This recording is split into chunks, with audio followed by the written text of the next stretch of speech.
Historia de la transfusión sanguínea. Según Génesis, Levítico, Deuteronomio y Talmud, la sangre es vida.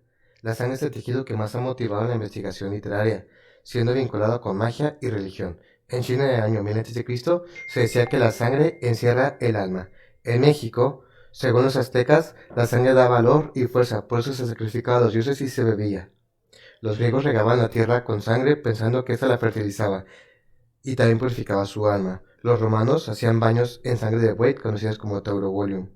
La medicina galeriana decía que al extraer la sangre, extraían el humor malo de la sangre y al infundirla sanaban el desorden del enfermo. Esto se hizo hasta el siglo XIX por medio de sangrías, flotomías, sanguijuelas y otras cosas que eran ilógicas y peligrosas.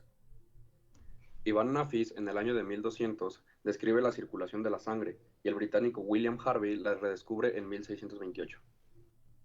En el siglo XVII, Luis Agote realiza el primer intento de transfusión sanguínea registrado, ocurrido en 1492 en el Papa Inocencio VIII. Esto se recurrió utilizando la sangre de 3 niños y se la administró por la boca. En el siglo XVII, Jean Denis se atrevió a transfundir en humanos utilizando sangre de cordero y en algunos casos fracasó, lo cual hizo que los tribunales decidieran prohibir estas prácticas. La administración intravenosa de medicamentos se hizo por primera vez en 1656 con Christopher Wren, que inyectó vino y cerveza en las venas de un perro. Richard Lower fue el primero en lograr transfundir sangre con buen éxito de un ser vivo en 1665 utilizando a perros quienes canalizaba de la arteria carótida y la vena yugular. Y finalmente, el 23 de noviembre de 1667, Lower y Edmund King transfundieron sangre de cordero a Arthur Koga. Fue ese el punto de partida de una serie de intentos similares que terminaron en no pocos desenlaces mortales, por lo que la transfusión sanguínea entre seres vivos permaneció largo tiempo en el umbral de lo inalcanzable. El francés John Denis logra la primera transfusión documentada transfundiendo sangre a un hombre enfermo de sífilis que murió luego de haber recibido sangre de un perro. Este resultado fatal hizo que se prohibieran dichas prácticas. En 1818, en Londres, James Blundell, como médico ginecobstetra, estaba muy preocupado debido a la gran mortalidad materna por hemorragia posparto, por lo que pensó en restituir la sangre perdida, primero solo con sangre humana y segundo con el objetivo de reemplazar la sangre perdida. En 1900, el norteamericano Karl Landsteiner descubrió los grupos sanguíneos ABO, y el francés Alexis Carrel en 1907 preconizó la transfusión directa en Nueva York por medio de una anastomosis arteria-vena en el donante y el receptor respectivamente, valiéndole su descubrimiento la otorgancia del premio Nobel en 1912.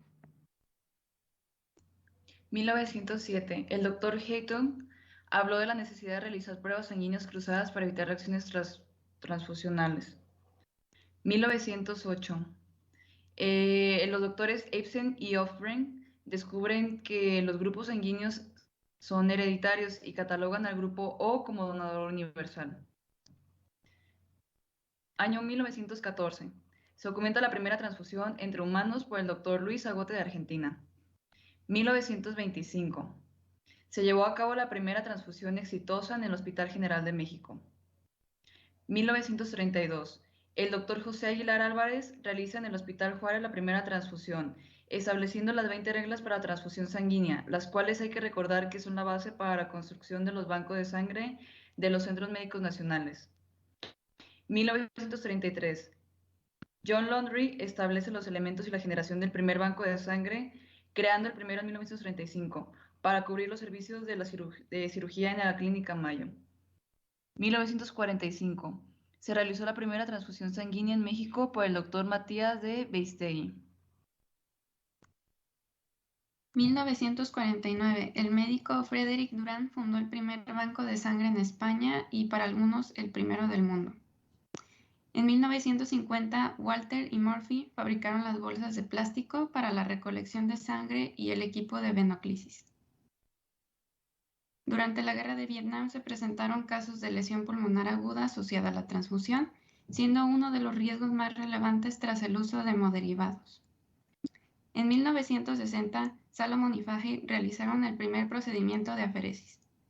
En 1967, se descubre la inmunoglobulina anti-RH.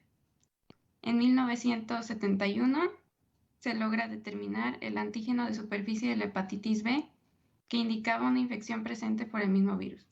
En 1979 se fabrican las bolsas de transfusión con citrato fosfato dextroadenina y solución salina de Nina-glucosa mannitol en 1983.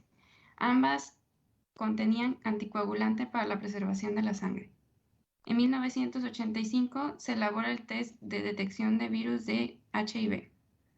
En 1987 se creó el test para determinar anti-HBC. En 1989 se descubrió el test para la detección de virus linfotrópico de células T humanas. En 1992 y 2005 se hicieron más test y pruebas para la sangre del donador y la seguridad del receptor. Actualmente, la medicina transfusional propone el objetivo, que es usar menos sangre, utilizando únicamente el hemocomponente que sea más útil para el receptor de acuerdo a su padecimiento.